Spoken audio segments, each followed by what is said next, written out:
In this video, I'm going to show you how to replace your low pressure power steering return hose. Let's get started. From underneath the car, you can clearly see where the power steering pump return hose clamps onto the power steering pump. So let's get a pair of pliers, remove this clamp, and have a collection bucket ready because the system will be full of fluid, and the reason I'm not going to manually drain it at the reservoir first is because this is the lowest point, and no matter how much you drain it up top, there will still be quite a bit of fluid here. So I might as well just let it drain from here. Grab your pliers, squeeze the clamp, pull it off, and now remove the hose. Let this drain for a few minutes so that we don't make a mess on the floor. And from up top, you can see the power steering reservoir right here next to your upper radiator hose. And this is the hose that we're after. Don't take off that smaller one at the bottom. This is the one we need to remove. So once again, grab some pliers, move this hose out of your way, squeeze the clamp, and pull it back.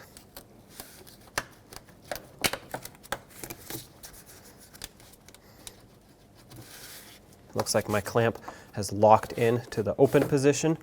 So at this point, I can easily pull the hose out. Sometimes it'll be stuck on here, so you can, if you want, gently give it a couple twists with pliers. That usually breaks it free, but don't squeeze too hard because you'll break the reservoir. And there you go. Pull the hose off and lift it up and out of the way. There it is. Now let's put the new one in. Now I don't actually have a new one, so I'm reinstalling the original one. But assuming you have the new one, route it just like the original one was. You don't want it to get in the way of the belt or anything else like the fan. I'm going to slide the clamp on, put the hose on all the way. Now you can definitely reuse your original clamp on the new hose unless it's weak. If it feels like it's weak, definitely replace it. It will not make a good seal if it doesn't hold on tight, and you'll have a power steering fluid leak, which won't be great. To release this clamp, just lift up on this side and it'll let go of the little tab that it's holding on to. There we go. That's on tight. Let's go underneath and connect it to the power steering pump. Back underneath, grab the hose, slide it onto the power steering pump, and of course, let's put this clamp back. Try to line it up with how it was before. Don't go too low on the hose or on the fitting. So the fitting ends right about here. Try not to make it go over the lip of the hose, otherwise you risk it falling off and not sealing up properly. At this point, I'm going to spray some brake parts cleaner in this area to clean up the mess because I don't want to mistake residual fluid for a fluid leak in the near future. So I'm going to make sure I clean up the mess, and then we'll go top off the power steering fluid. Now to fill the power steering fluid, you probably won't need more than a quart of fluid. The power steering system is small and we didn't completely drain it. We just drained what was in the reservoir and the hose.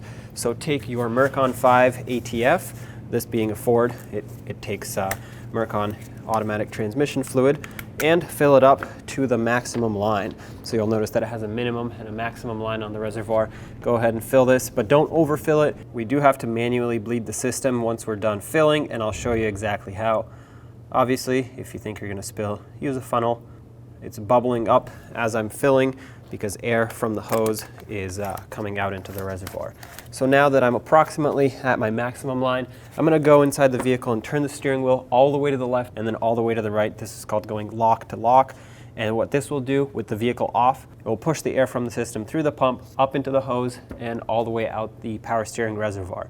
So as I'm doing this, I'm gonna give you a look inside so you can see exactly how much air actually comes out. Here's a close-up of the inside of the reservoir. I'm gonna go and turn the steering wheel all the way to one side and all the way to the other, like I said, and you're gonna see the fluid level drop, and at the same time, you'll see the air come out.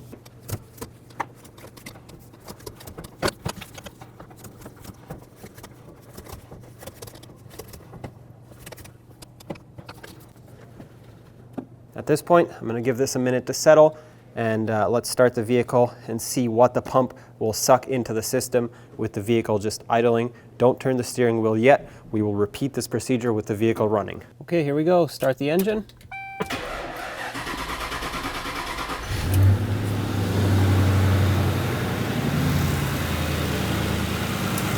Now I'm going to turn the steering wheel side to side with the engine running.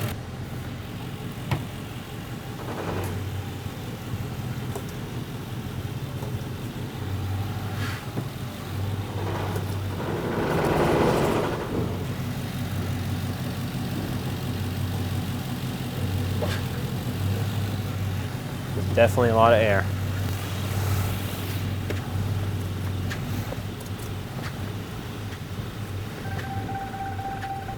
Looks like my fluid level actually stayed right at the max line.